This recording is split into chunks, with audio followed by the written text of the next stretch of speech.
ये sir cut तो सकता है मगर झुक नहीं सकता। अगर झुकेगा तो कानून के सामने झुकना चाहिए। और वकील भी चुप रहेगा तो फिर बोलेगा कौन?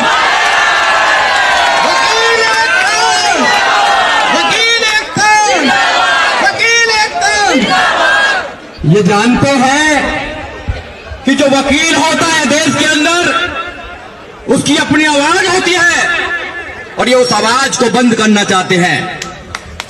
आप जितने भी लोग यहां बैठे हैं, वकीलों से पूरा देश ये आशा करता है कि वो कोर्ट के साथ साथ देश की समस्याओं पर अपनी बात रखेगा। मगर ये लोग जब से सरकार आई है, सरकार किसी की भी हो, अगर वो देश के लोगों का दमन करेगी तो वकील चुप नहीं रहेंगे। ये इनको अच्छी तरह पता है। इसलिए सबसे पहले वकीलों को बंद करिए, उनकी आवाज को बंद करिए। मगर इनको पता नहीं है कि वकील बंद होने वाले नहीं है, उनकी आवाज बंद होने वाली नहीं है। ये जानते नहीं है कि देश की आजादी में वकीलों का कितना बड़ा हाथ है। अभी हमारी बहन बोल रही थी कि देश के संविधान को बनाने वाला एक वकील था जिसका नाम था बाबा साहब डॉक्टर अंबेडकर। बाबा साहब डॉक्टर अंबेडकर हो या मिस्टर गांधी हो, जवाहरलाल नेहरू हो, जिन्ना हो, सरदार पटेल हो, सारे लोग वकील थे जिन्होंने देश की आजादी में अपना खून पसीना लगाया था। आज ये सोचते हैं कि वकीलों की आवाज को बंद कर देंगे। ये वकीलों की आवाज को बंद नहीं कर सकते। इनकी मां ने दूध पिलाया है तो मेरी आवाज को बंद करके दिखिए, बाकी तो वकील दूसरी बात है। इनकी आंखों में आंखें डालकर इनसे सवाल करने वाला अगर कोई है देश के अंदर तो केवल वकील है और कोई नहीं है। सब लालच के चक्कर में पड़े हुए हैं। देश लूट रहा है, सबके अधिकार को खत्म किया जा रहा है। अगर आज भी आप चुप रहे तो क्या जवाब दोगे आने वाले बच्चों को? क्या जवाब दोगे आने वाली जनसंख्या को, अपनी को, कि हम लोग चुप थे जब देश लूट रहा था, वकीलों को खत्म किया जा रहा था, उनके अधिकारों को खत्म किया जा रहा था। इसलिए प्रत्येक वकील की ड्यूटी है पार्टी पॉलिटिक्स से लगाकर आप अपने अधिकारों की रक्षा करेंगे। अगर आप अपने अधिकारों की रक्षा नहीं कर सके तो कोई विश्वास नहीं करेगा आपको। हाँ, बड़े वकील बने थे भाई, क्या अपने अधिकारों की रक्षा नहीं कर सके? ये आंदोलन कब तक चलना चाहिए मैं जानता हूं, क्योंकि हम लड़ते रहते हैं इन लोगों से। आज से नहीं लड़ रहे इन लोगों से, हम हमेशा से लड़ते आए हैं। मगर मैं आप लोगों से कहना चाहता हूं, ये सरकार में बैठे हुए लोग ये गूंगे हैं, ये बहरे हैं, ये आपकी आवाज इतनी आसानी से सुनने वाले नहीं है। ये सुनेंगे आपकी आवाज को। तो जितने भी नेता लोग बैठे हुए हैं, क्योंकि हम नेता नहीं हैं, हम तो आपके वोटर हैं, आपके सपोर्टर हैं। मैं एडवोकेट की बात कर रहा हूं, मैं नेताओं की बात कर रहा हूं। जो लोग प्रेसिडेंट बनते हैं, जो लोग बड़ी बड़ी सीटों पर जाते हैं, जो बार काउंसिल में जाते हैं, सरदा या सादाबाद में 3 बार काउंसिल में गए हुए हैं हमारे साथी। और क्या पता अब की बार 4-5 भी जा सकते हैं, क्योंकि अभी नारा लगा रहे थे सादाबाद शेरों की बार। तो भैया अगर शेरों की बार है तो कब्जा कीजिए ऐसी जगह जहां से ये लोग निर्णायक होते हैं। अभी क्या हो रहा है कि जितनी भी बार है वो सादरा बार को क्या समझते हैं? फसंडी समझते हैं। तो अब की बार उनको बताना है कि केवल मनन मिश्रा नहीं करेंगे डिसाइड, सादा ये करकटुबा बार है, ये भी डिसाइड करेगी अब की बार। अगर आप लोग एक हो जाएं, अगर आप लोग नेक हो जाएं तो पूरी दिल्ली का, पूरे देश का निर्णायक कोर्ट अगर कोई होगा तो करकटुमा कोर्ट होगा। ये मैं आपसे वादा कर रहा हूं। अभी हमारी एक बहन एक झंडा लेकर जा रही थी कि ना कटेंगे ना बटेंगे। अरे ये काटना बांटना चाहते हैं, वकील ना तो कटता है ना बटता है, वो एक होता है। काला कोट है हमारी पहचान। ये काला कोट जो है, जिसने भी काला कोट पहन लिया वो हमारा भाई है। और वकीलों के पास में क्या अधिकार है? ये तो दिल्ली है। आपने दूसरे राज्य देखे होंगे हमारे वकील भाइयों के साथ क्या होता है। ये जो पुलिस है ना, ये पूरे देश को बेचकर खा जाएगी अगर वकील ना हो तो। अगर मैं झूठ बोल रहा हूं तो बताइए आप लोग। अगर इनको डर लगता है तो केवल वकीलों से लगता है। इसलिए वकीलों को ताकतवर होना चाहिए। और अब ये क्या कर रहे हैं कि वकीलों के अधिकार को कम कीजिए। अरे भाई, ऐसा ना हो कि ये वकील खड़े हो जाए तो तुम्हारे अधिकार ही कम हो जाए। अगर ये वकील जहां खड़े हो जाते हैं वहां वो इतिहास बदल देते हैं। एक मैडम थी किरण बेदी जी, वकीलों के खिलाफ उन्होंने कुछ किया था, क्योंकि जब तो हम प्रैक्टिस में नहीं थे, हमारे सीनियर साथी बताते हैं, साथी बैठे हैं उधर, उन्होंने कुछ वकीलों के साथ किया था।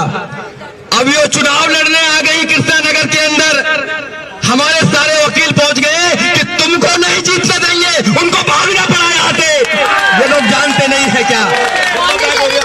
अरे आपने मधुमक्खियों के छत्ता में हाथ डाल दिया है। ये लोग आपको इतना दौड़ाएंगे, इतना दौड़ाएंगे, इतना दौड़ाएंगे, जहां से तुम आए वहीं चले जाओगे मेरे भाई। आप इनसे पंगा ना ले, आप इकट्ठे हो जाए। 7 दिन क्या 70 दिन चलेगी, कोई बात नहीं है। आपने अन्नदाताओं को देखा होगा, इस देश के किसानों को देखा होगा। किसानों ने सरकार की नाक को में नकेल डालने का काम किया, झुकना पड़ा उनको। आप तो बहुत बुद्धिजीवी साथी हैं, आपके सामने क्यों नहीं झुकेंगे? मुझे उम्मीद है कि ये जंग हम जीतेंगे। सरकारें घबराई हुई है, हम भी बहुत अंदर से रखते हैं सवाल, ऐसे नहीं है कि अंदर से हम बात रखते हैं। सरकारें घबराई हुई है और सबसे पहले तो चमचे ना बीच में जो चमचे हैं वो घबराए हुए हैं कि भैया हमारा क्या होगा, हमारी राजनीति का तो डब्बा गुल हो जाएगा। तो सब लोग जानते हैं ये हमारे अधिकारों को मारे, इनमें दम नहीं है सरकारों में। ये हमारे अधिकारों को मारे, सरकारों में गम नहीं है, क्योंकि सरकारें हमसे हैं, हम सरकारों से नहीं है। इसलिए जितने भी साथी यहाँ खड़े हुए, आप इस आंदोलन में अपनी भूमिका सुनिश्चित करें। ये जो जवान है ये रात को भी यहीं रहते हैं, ये रात को रहते हैं, हमारी बहनें रात को यहाँ पर रहती हैं। इनका मनोबल बढ़ाइए और इस आंदोलन को इतना बड़ा कर दीजिए। जरूरी नहीं है कोई भाषण देकर ये आंदोलन को बड़ा कर सकता है। सोशल मीडिया इस समय है, सोशल मीडिया पर इतना फैलाओ कि पूरी दुनिया के अंदर पता लग जाए कि भारत के अंदर हो क्या रहा है। अगर आप सारे लोग इकट्ठे हो जाएंगे तो इसका रिजल्ट 2 दिन में आ जाएगा, 2 दिन में। पर हमारे सामने मजबूरी है, हम कानून के लोग हैं, हम संविधान को मानते हैं। अगर जिस दिन हमने संविधान को थोड़ा किनारा कर दिया, सड़कों पर निकल आए, तो सड़कों पर के काला कोट दिखाई देगा और कुछ दिखाई नहीं देगा। सरकारें के होठ उड़ जाएंगे। आप लोग समझदार हैं, बुद्धिजीवी लोग हैं, ये लोग हमें झुकाना चाहते हैं। और ये सर हर वकील को होना चाहिए, जो वकील बन गया है उसको होना चाहिए कि उसका सर हमेशा सम्मान के साथ में खड़ा होना चाहिए। ये सर कट तो सकता है मगर झुक नहीं सकता। अगर झुकेगा तो कानून के सामने झुकना चाहिए।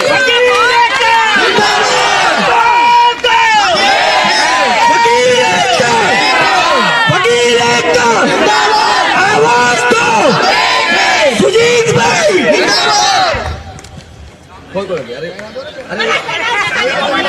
भाई साहब, जो वीडियो के माध्यम से कहा जा रहा है, डिजिटल के माध्यम से, मैं आपको ये अवगत कराना चाहता हूं कि मनन मिश्रा डर गया है और उसने एक लेटर कल जारी कराया था, जिस लेटर के माध्यम से ये कहा गया है कि अगर आप वीडियो वायरल करेंगे या कोई भी ऐसा कानून करेंगे तो आपका लाइसेंस सस्पेंड कर दिया जाएगा। पर हम इस धमकी से डरने वाले नहीं हैं। हम वकील कभी डरा है क्या? वकील कभी किसी से डरा है क्या? हम कानून है, कुनून नहीं है। बदलने का माजरा रखते हैं। ये ड्राइविंग लाइसेंस नहीं है जो सस्पेंड कर देंगे, वकीलों का लाइसेंस है। वकील एकता,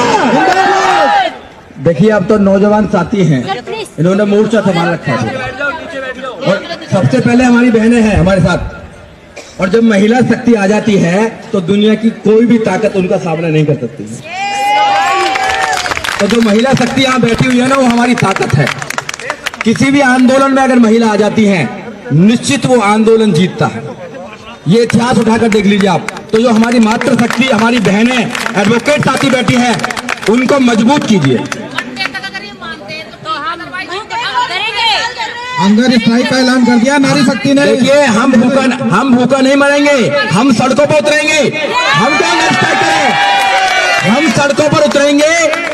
ये कोऑर्डिनेशन कमेटी जो डिसाइड कर ले, नहीं तो करकटुमा कोर्ट के जितने भी लीडर्स हैं हमारे, मेरी उनसे रिक्वेस्ट है कि वो लोग डिसाइड करें कि पार्लियामेंट ज्यादा दूर नहीं है यहाँ से। अगर पार्लियामेंट की दीवारें ऊंची कर लिया उन्होंने, उनको आवाज नहीं आ रही है, तो वहां जाके सुना देंगे उनको, कोई प्रॉब्लम वाली बात नहीं है। तो ये डिसाइड कर लें। आपने मेरी बात को सुना, बहुत बहुत धन्यवाद। साथियों, आंदोलन चलता रहे, क्योंकि आंदोलन की जान आप लोग नौजवान साथी और हमारे जो सीनियर साथी हैं वो लोग हैं, हमारी महिलाएं हैं। इनका सहयोग कीजिए, सब लोग अपनी भूमिका अदा कीजिए। जय भीम, जय भारत, जय संविधान। वकील एकता जिंदाबाद। धन्यवाद।